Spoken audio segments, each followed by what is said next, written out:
Stocks versus real estate. First off, I'm not your financial advisor. I'm not a lawyer.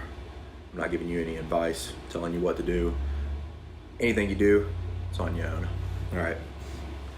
So my luck with stocks has been, I've made a lot of money really quick, but I've also lost a lot of money even quicker. You're pretty much gambling. There's no, 100% method on how to make money on stocks. You don't know what's going to happen with any company. Now, you can pick safer bets. I don't feel like Apple is going to go out of business. They're releasing a new phone. It's probably going to be a good buy. Tesla, pretty good company. I don't feel like they're going to, dissolve in the next 5 years. Probably a good buy. Something like Verizon, it's probably going to be around for another 50 years. Safe buys, but the average return on stocks is usually about 6%. Not the worst, not the greatest. You can make more, you can make less, but the average is about 6%. Now with real estate, you're in a lot more control, and control is safety. So say you have a rental property, it's worth $100,000. You should be making 10% at the end of the year. So you should be making $10,000 in your pocket before debt, of course. We'll go over that later. 10% return is a healthy return. Can't argue with that. Plus the property is going to appreciate. The property the year after that might be worth $110,000. You're also having the tenants buy down your mortgage. So that's 3 different ways you're making money. Versus stocks, you're going to get appreciation, depreciation, or you get paid dividend. There's really 2 ways to make money, and you're not really in control. So with real estate, I can make improvements. I can put granite in, I can paint, I can do some landscaping work. I can improve the value of that property. I can add an extra bedroom, the list could go on. So which one would I rather pick?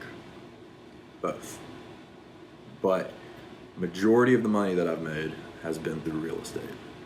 If I had, $1 million sitting on this table right now, I might put $50,000 in stocks and $950,000 in real estate, just because I know I can control that money. I can preserve it. I can grow it. I can nurture it. I know in 30 years from now, my $950,000 that I put into real estate is going to probably still be there. Now with stocks, if I put $50,000 in stocks next year, I can't tell you where it's going to be. I'm not in control of that. And that's the main difference between stocks and real estate. How do I make my money in stocks? I click a button, I hope for the best. That's about it. Do a little bit of research. It's complete gambling. I'm taking educated guesses. How do I make my money in real estate? I scope out the property. I look at the rent that's being paid. I see the quality of the tenants, see if they're paying on time.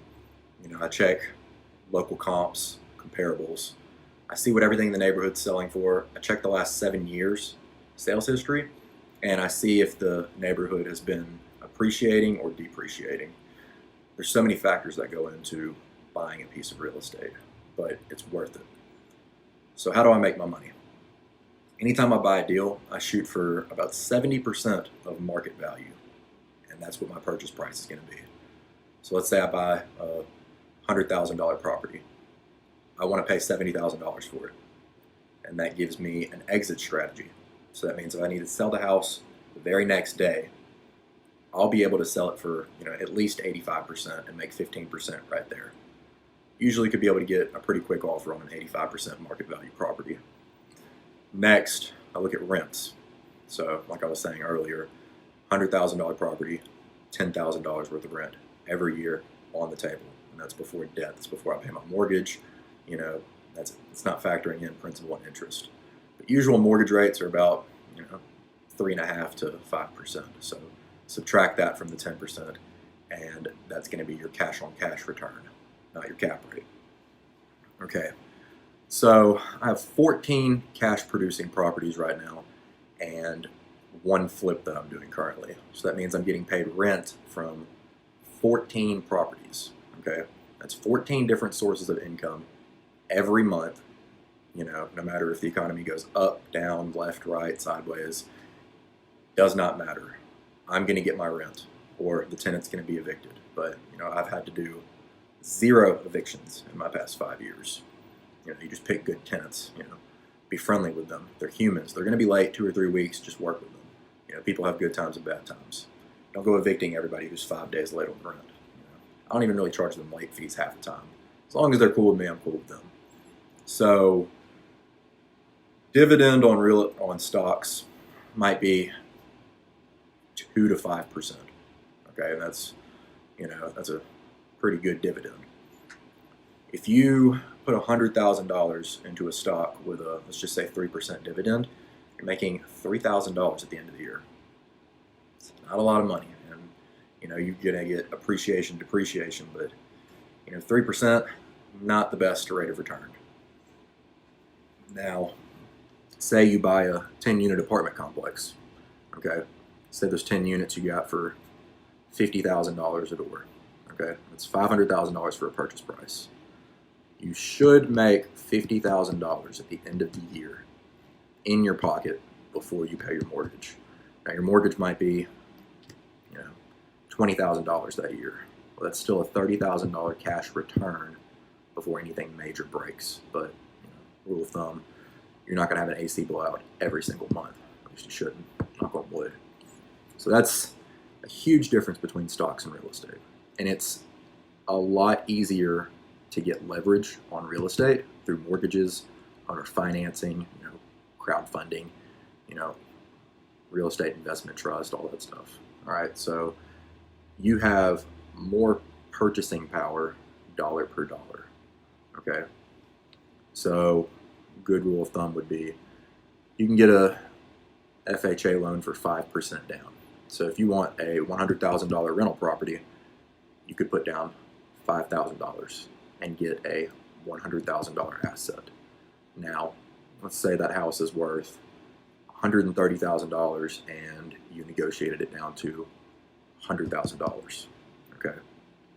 You put down $5,000 and you just made $30,000 worth of equity from day one. And you can sell that, and if you find the right buyer, you can get your $130,000 out, but more than likely you're going to sell it for about $115,000. That's a good little return on investment right there. So take from that what you will, whether you pick stocks or real estate. I guess my best advice would be, if you have $1,000, put it into stocks. If you have $10,000 to $50,000 laying around, go buy a couple of properties. Use the $50,000 down to go get you a $200,000 rental property, and that's going to produce $20-something thousand a year in rent, give or take, versus you put $50,000 down into stocks, you make a 3% rate of return from dividend, you make $1,500 right there. Which one would you rather be? $20,000, $1,500. It's a no-brainer.